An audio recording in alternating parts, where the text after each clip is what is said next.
This is the Red Bull Rant podcast. If you aren't expecting adult language, why even bother listening?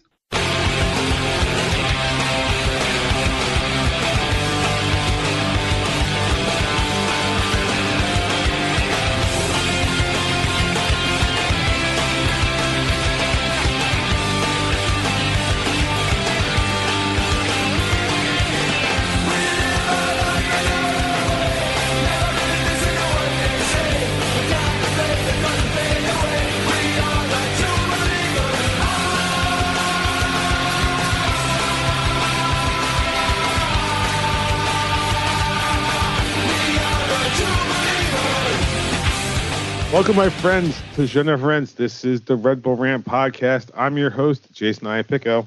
I'm Truman.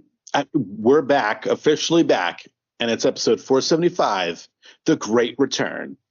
Not great for us, great for the Red Bulls are back. Yeah, although it is great for us because I'm coming off the flu, which means I'm going to probably cough during this episode at some point. So that's something new. Yeah, just a warning for those headphone users out there.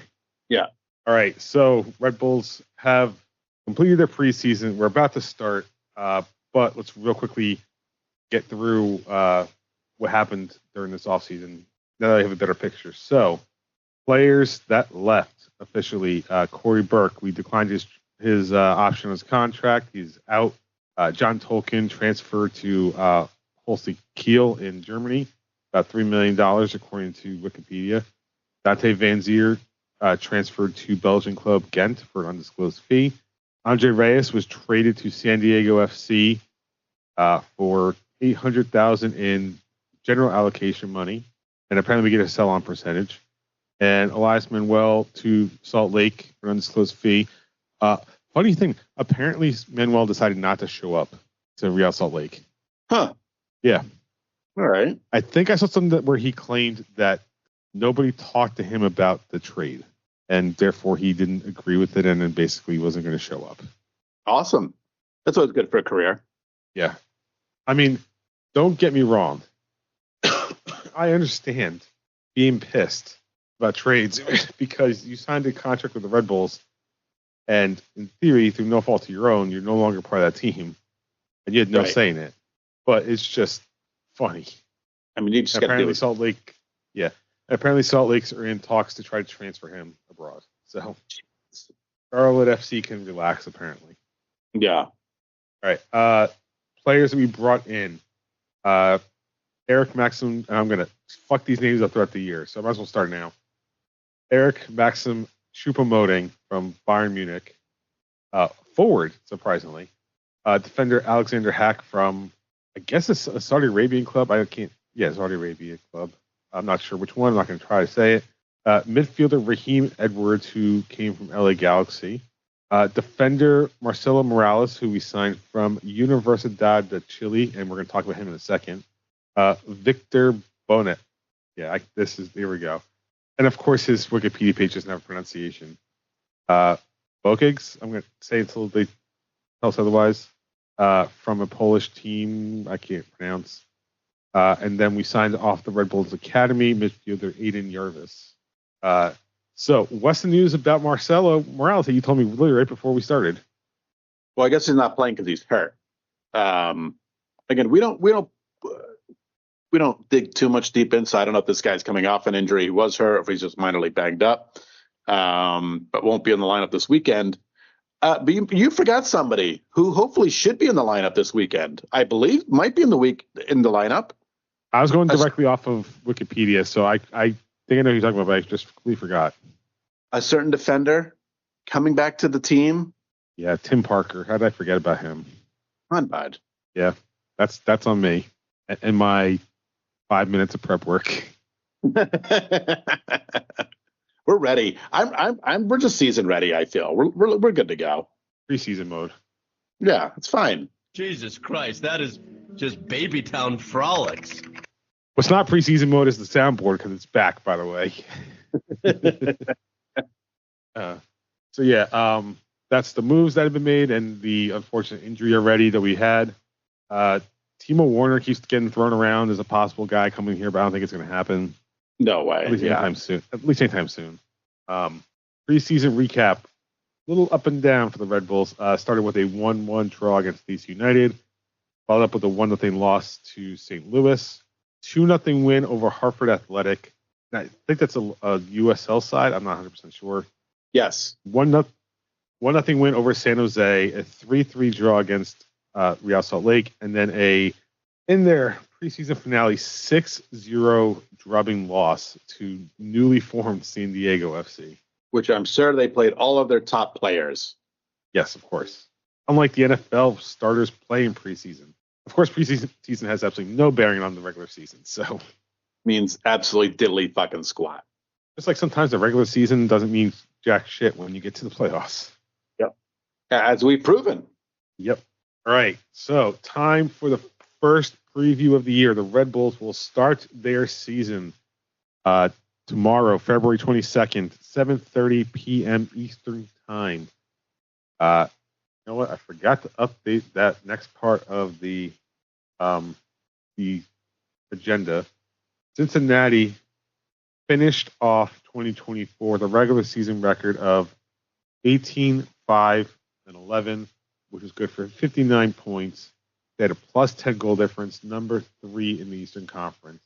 I forget how their playoffs ended, but it was not against us, so that's all that matters, I guess.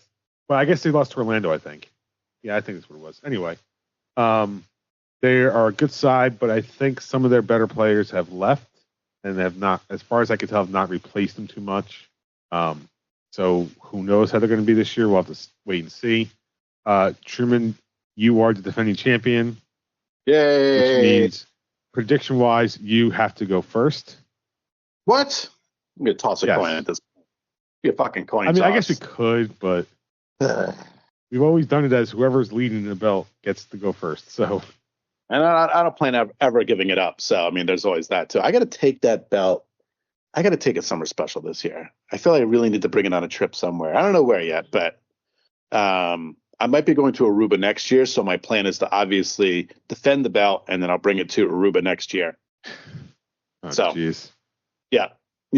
Let's get it past that. I'll just put it on, so I'll feel like a champion. So they have to like actually go through the metal detector with the belt. Anyway, I'm pumped for this season. I guess we'll talk about after we think the prediction what we think the season's going to be like. We can do that. Yeah. On paper, looks like a great team. Lewis Morgan's back. Emil Forsberg's back. A lot of the stars are back. Yes, Tolkien's gone, but you still have the same Carlos Carnell in net. Bringing back Tim Parker, hopefully, is going to pay dividends. They brought in a new experienced striker. I like the lineup of this team. Defenders. Yeah, right. They brought in real players that we've complained about for years and years and years. They actually brought in some talent. I'm looking forward to the year. Again, it's a tough way to start is on the road at Cincinnati. I feel this team starts on the road a lot. I mean, how do you predict the game for the first game of the year? It's kind of tough, but I'll say 1-1 draw just to start the year until we really see what this team is going to turn into. I'm hoping it's going to be a really competitive team. But I think Cincinnati's still going to be good. I don't think Cincinnati's going to go in the toilet anytime soon. And it's going to be a cool-ish. It's not going to be a bitter cold, but it'll be a cool game on the road. Always a tough spot. Not a spot that the Red Bulls fear, clearly. They don't fear playing in Cincinnati. But I think 1-1 draw is a fair way to start this year. Yeah, that is pretty fair. I'm just trying to go back real quick to see the last time we actually played a home opener to start this season. I'm pretty sure we never really did. Or I'm sorry, not really. It's been like at least a few years now. So let's see, 24 we opened in Nashville. 23 we opened in Orlando. I'm like 1 year ahead of you. It was 2021? That can't be right. That we started the season in 2021. Does that sound right? Yeah, apparently. You know what it was? Because it was back in that year was April, right? I think 22 started in March. No, I'm sorry, 22 started in February. So they were like, no, we're not going to give you home openers in February.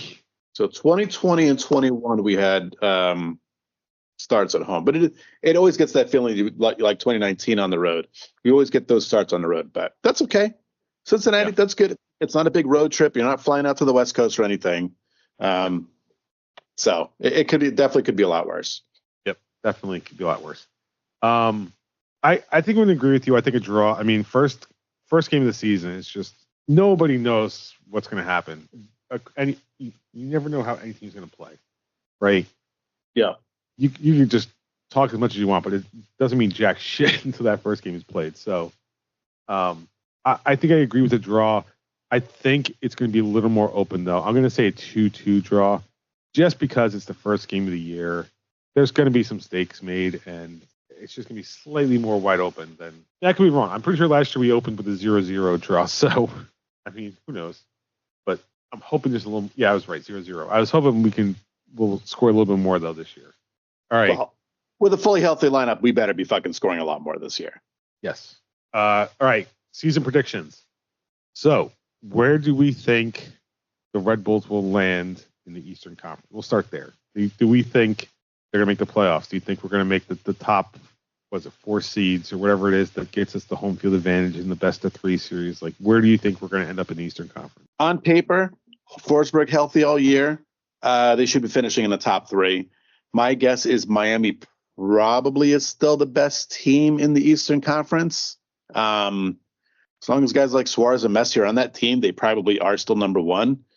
But with these guys playing to their potential, again, we don't know what's going to happen through the year. But if this team plays healthy, tons of experience, Lewis Morgan, buddy, let's go. Let's get another comeback player of the year. We need some goals here. He's got to be an absolute stud this year. They have to be a top 3, and this is not a playoff. This is not a team that can go to the playoffs and go one and done. I see them more going to an Eastern Conference Finals. We talked about it in the last episode. It's so hard to get the MLS Cup, but that is clearly the goal for this team as they have loaded up on players. This is not a sign a couple academy kids and someone from a 5th division team in Austria. Like, this is the team that is bringing in actual experienced players to win MLS Cup. On top of that, though, I don't think they're not planning for like a one and done either. Right, the experience they brought in is not like it's not like they have like 1 or 2 years left in their tank. Right. So as much as they are building more of a win now type team, they are doing it smartly in that they are somewhat planning for the future. For this year, I want to say we're top 3 in the East. I feel like if we're not, we're like number 4, like maybe like 2 points away or something like that from the 3rd spot. There's just a lot of good teams in the Eastern Conference. Mm-hmm. Like you said, Miami is going to be Miami as long as their players are healthy. Cincy is going to be a tough team to beat. Columbus is going to be a tough team to beat. Orlando is going to be tough to beat. Like, there's going to be a lot of competition for those top spots. I think with the additions we've made and the changes that happened in pretty much in the playoffs, if those kind of things continue, there's no reason we can't absolutely be top 3, but I could see it being like a dogfight and we just barely miss it kind of thing. So I'm going to say 3 or 4 we're going to end up. And can I give some advice to the team? Take that dumb Leagues Cup off. I don't want to see real players in that dumb tournament. I think that tournament's so fucking stupid. 3 games in July and August, end of July, beginning of August. I just don't care. With a team of veterans, I'd rather see those veterans have healthy legs going into the second half of this season. Unfortunately, Sandal Schwartz said they're going to try to win every competition this year. So I just don't care about that fucking thing. I just don't care. Yeah. What about the Open Cup though? It seems like we're going to be in it. That'd be fun. Sure, play half a team. It's too bad we can't call up more of our reserve team for these tournaments. Yeah, seriously, not allowed to anymore. All right. Anything else we want to predict for the season coming up? I hope. I think with we were talking about Marcelo Morales. I've noticed he's getting a lot of hype on the social medias. I've noticed when there's posts about him, there's a lot of comments hyping up those guys. I don't know half of it says because it's in Spanish, but clearly the guy has a lot of fans, and I'm hoping that if he's in this lineup playing, that he's drawing people to the stadium. I would love to see that. I would love to see more people at the games. They're fielding a competitive team, a winning team. Come on, get out there. Get out there and support this team this year. They're giving you what you've asked for. Yeah, if we could start getting 20,000 plus on a regular basis, that'd be amazing. Yeah, it would be awesome. And they've spent the money. Plus, listen, I'm just going to say it. I like the new alternate jersey, too. I think they have a gray home jersey, and I like the alternate one. It's different. It's gray. It's not PP yellow anymore.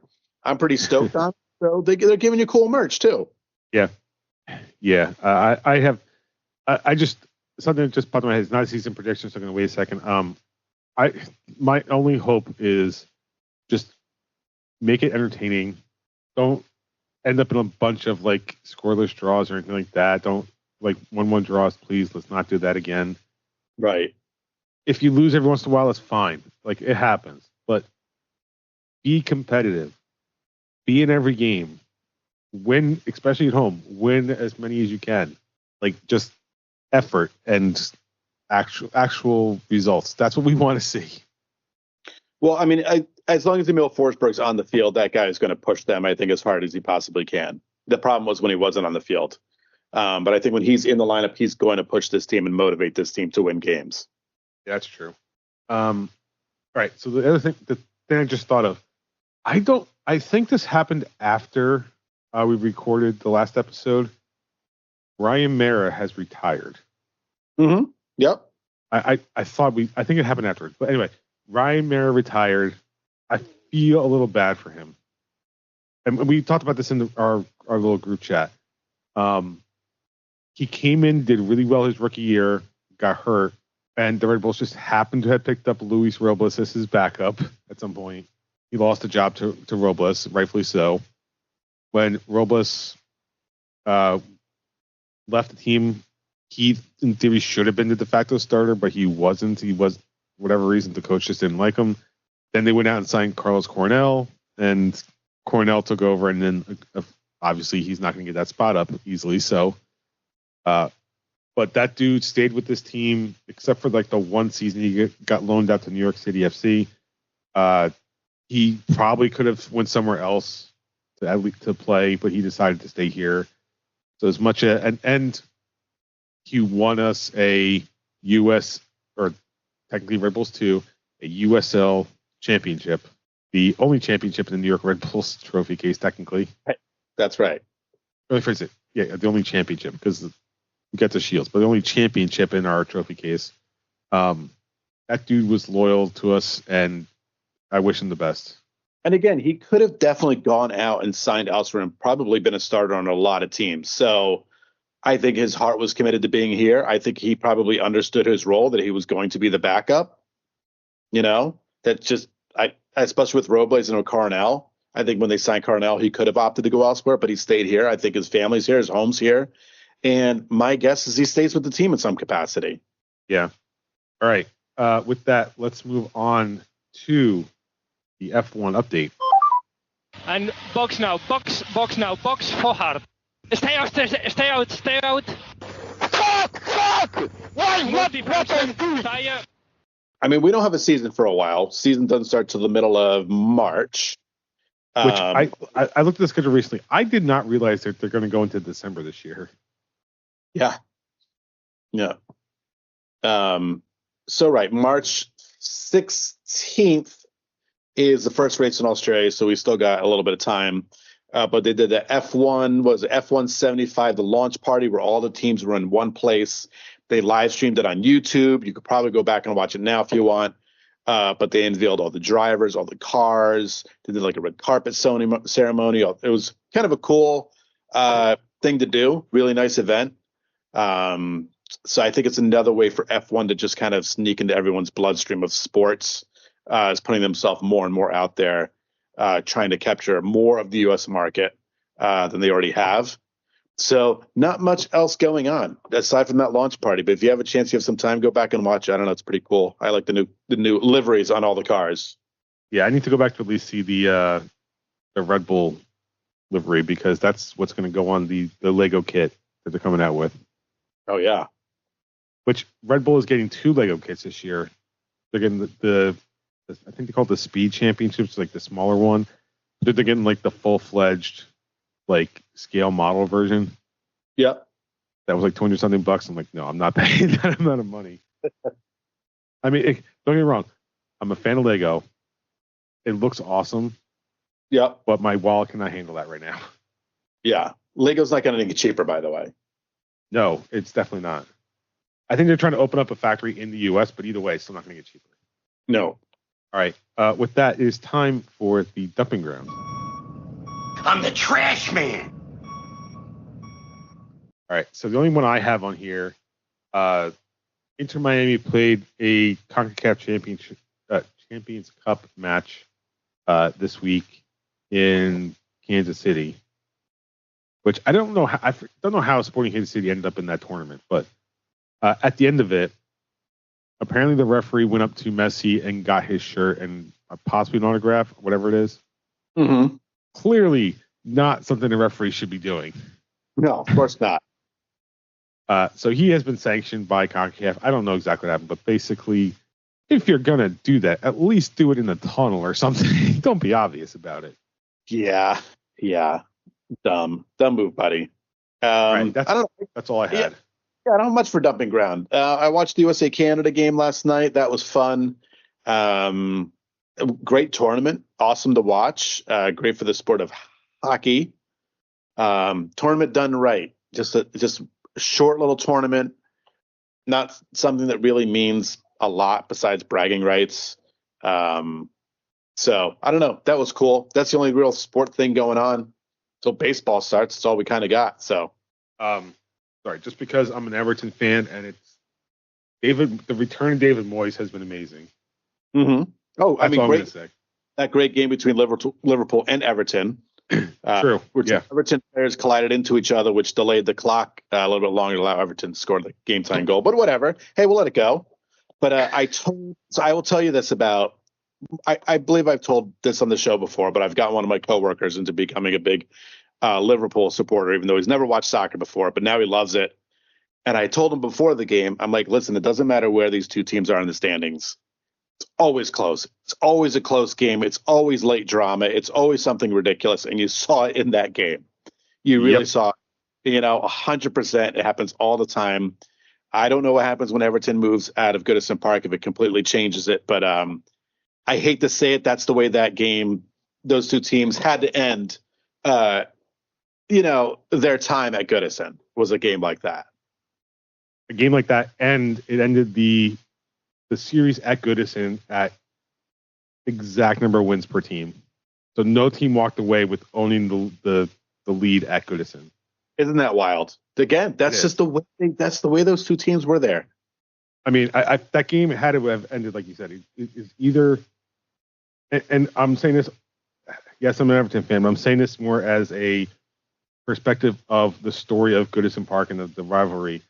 It either had to end with a late goal that drew the game or won the game for Everton, or a late goal that would have won the game for Liverpool. Realistically, those are the only two ways that would have ended. Yeah, I personally wish it was the win for Everton, but I don't know about you. I took off of work to be able to watch that game live. Did you really? Here's the thing. One, it's the last ever Goodison derby, right? So it's already a thing. Yeah. Two, as an Everton member, I have access to their team's radio feed. And let me tell you, their radio feed is, and I'm assuming it would be the same for almost every team, much better than the shit you get on NBC usually. Yeah. Or Peacock, whatever. Side note, I think there's some clips on YouTube. If you can find the NBC broadcast, I will say that the guy did a great job with that moment. I forget his name, but whoever the announcer is, he did a good job in the moment. Yep. But the Everton feed, you can only listen to it really live. So I was like, you know what, screw it. It's the last derby. Honestly, I probably was at the end of the year. I'm probably going to burn leave anyway. So who cares? But I was like, I want to watch this live. It's the last Goodison derby, and then I get to listen to the Everton guys, and just that whole thing was great. Yeah. So, I was about to say we go to the terrible team of the week. I just realized we don't have one. I'll give you a quick one, just because it just happened. Hold on. That's terrible. There you go. Hey, Charles, speaking of basketball, this is a basketball score because it literally just happened about 10:10, not quite an hour ago. And I know my New York Knicks were shorthanded, but they literally just lost to, I mean, the best team in the league, the Cavaliers.